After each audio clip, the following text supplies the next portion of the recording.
और क्या है? आप ये बताएं कि आपके ऊपर समाज का प्रभाव थोड़ा बहुत है, ठीक ठाक है, या बहुत ज्यादा है? बहुत ज्यादा है। परसेंटेज बताओ। क्वेश्चन को सिंपल कर देते हैं। चलिए सिंपल, आपको ये बताना है कि आपका जो व्यक्तित्व अभी है, जैसे भी आप हैं, और व्यक्तित्व का मतलब बायोलॉजिकल नहीं कि आप कितने लंबे हैं, कितने चौड़े हैं, कितने सुंदर हैं, कितने स्मार्ट हैं, वो सब नहीं।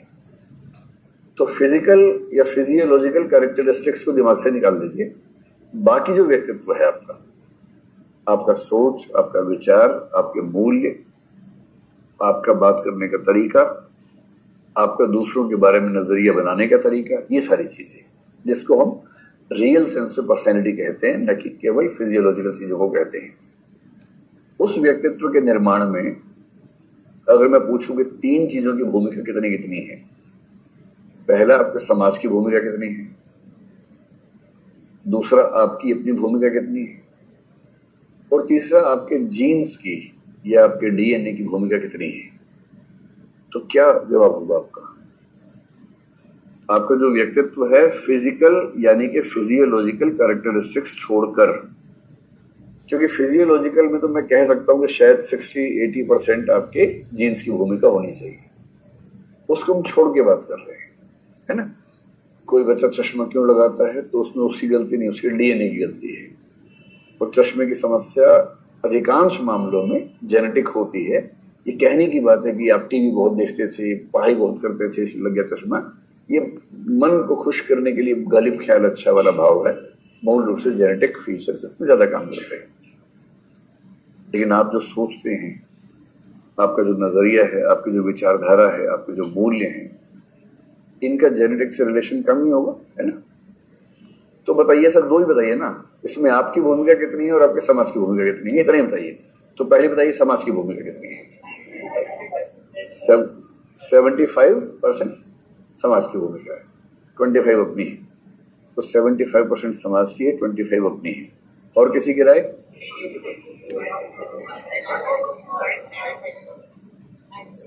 97.5 97 किसकी है? समाज की। 3 अपनी है। ठीक है, 90% समाज की, 10% हमारी। चलिए, ये कह रहे हैं कि 100% समाज की, 0% अपनी। 195 ठीक, 99 ठीक। क्या बात है, 75 से कम कोई नहीं मान रहा है। मैं तो इसी में खुश हूं कि आप सब कम से कम ये मान रहे हैं कि आप जैसे हैं उसमें 75% भूमिका समाज की है कम से कम, ये तो आप मान रहे हैं। ठीक है, आप भी कुछ कहना चाहते हैं? यहाँ किसी का हाथ हुआ था अभी? हाँ ठीक है, तो हम परसेंटेज पे बहुत ज्यादा अभी फोकस ना करें, हम सिर्फ इस बात पे फोकस करें कि हाँ, जो 100% कह रहे हैं वो, उसके पीछे एक कारण मेरे ख्याल से ये है, आप हिंदी साहित्य के विद्यार्थी रहे हैं, है ना। क्योंकि हिंदी साहित्य में एक डिस्कशन आई थी जिसमें ये बात मैंने कही थी कि 100% हमारे निर्माण में हमारी भूमिका नहीं होती, 0% होती है, पर उसको कॉपी पेस्ट करने में मिस्टेक हो गई थोड़ी सी। वो दूसरा प्रश्न था। वो प्रश्न ये था कि हमारे व्यक्तित्व के निर्माण में हमारी भूमिका कितनी है, तो उसका उत्तर था 0% है।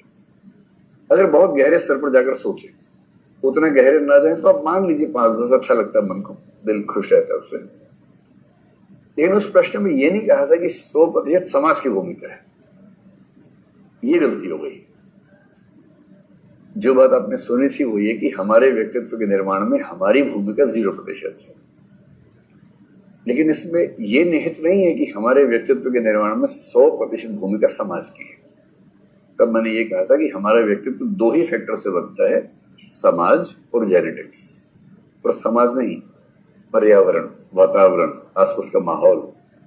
उस माहौल में समाज भी हो सकता है, समाज के अलावा कुछ चीजें और भी हो सकती हैं, देखना चाहें तो। और जेनेटिक्स, जीन्स की भूमिका ठीक ठाक होती है। जैसे एक सिंपल एग्जांपल ये है, अगर कोई व्यक्ति बहुत गहरा सोच नहीं सकता तो सीधी सी बात है कि उसका गणित के प्रति रुझान बहुत सकारात्मक नहीं होगा।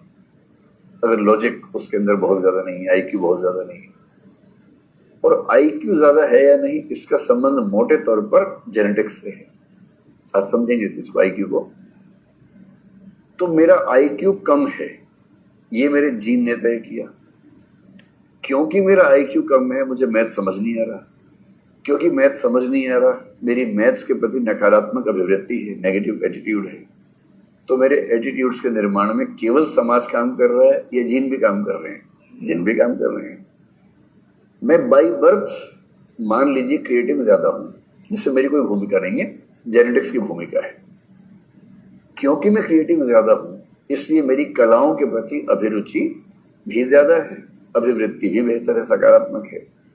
और क्योंकि जेनेटिक्स ने मुझे इस लायक बनाया कि मैं शास्त्रीय संगीत और शास्त्रीय चित्रकला को और स्थापत्य कला को समझ पाता हूँ, उसका आस्वादन कर पाता हूँ, इसलिए मेरा एटीट्यूड उन चीजों के प्रति सकारात्मक है।